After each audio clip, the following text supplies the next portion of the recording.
ગણેશ ચતુર્થીનો 10 દિવસનો તહેવાર ભાદરવા મહિનાના શુક્લ પક્ષની ચતુર્થી તિથિથી શરૂ થાય છે। ગણેશ ચતુર્થીના દિવસે લોકો ગણપતિ બાપ્પાને પોતાના ઘરે લાવે છે અને વિધિ વિધાન પ્રમાણે તેમની પૂજા અર્ચના કરે છે। તો ચાલો આજે જાણીએ ગણેશ ચતુર્થીનું મહત્વ। ગણેશ ચતુર્થીના દિવસે લોકો ગણપતિ બાપ્પાને પોતાના ઘરે લાવે છે અને વિધિ વિધાન પ્રમાણે તેમની પૂજા અર્ચના કરે છે। ત્યારબાદ 10 દિવસ પછી અનંત ચતુર્દશીના દિવસે ભગવાન ગણેશનું વિસર્જન કરવામાં આવે છે। જો કે ગણેશ વિસર્જન માટે અલગ અલગ નિયમો છે, જે અંતર્ગત બધા લોકો ગણપતિ બાપ્પાને 10 દિવસ સુધી રાખતા નથી। ગણેશ ચતુર્થીનો તહેવાર મહારાષ્ટ્ર સહિત દેશભરમાં ઉજવવામાં આવે છે, પરંતુ મુંબઈ સહિત સમગ્ર મહારાષ્ટ્રમાં ગણેશ ચતુર્થીનો તહેવાર સતત 10 દિવસ સુધી ઉજવવામાં આવે છે। ગણેશ ચતુર્થીના દિવસે ભગવાન ગણેશનો જન્મ થયો હતો। આ દિવસે લોકો ઉપવાસ કરે છે અને ભગવાન ગણેશની પૂજા અર્ચના કરે છે। ભગવાન ગણેશની કૃપાથી બધી મનોકામનાઓ પૂર્ણ થશે અને બગડેલા કાર્યો પૂર્ણ થશે। તમારા જીવનની પરેશાનીઓ દૂર થશે અને સૌભાગ્ય આવશે। ગણપતિ બાપ્પાને બિરાજમાન કર્યા પછી વ્યક્તિએ તેમને ચોક્કસપણે પવિત્ર દોરો અર્પણ કરવો જોઈએ। આ સિવાય તેમની સામે કળશ સ્થાપિત કરવો જોઈએ। આ નિયમોનું પાલન કરો।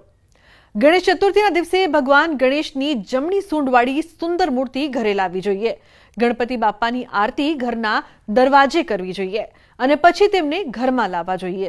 ગણપતિ બાપ્પાની મૂર્તિ લાવતી વખતે સ્વચ્છ કપડાં પહેરવા જોઈએ। બાપ્પાની મૂર્તિ લાવતી વખતે મહિલાઓ હોય તો તેમણે 16 શૃંગાર કરવા જોઈએ।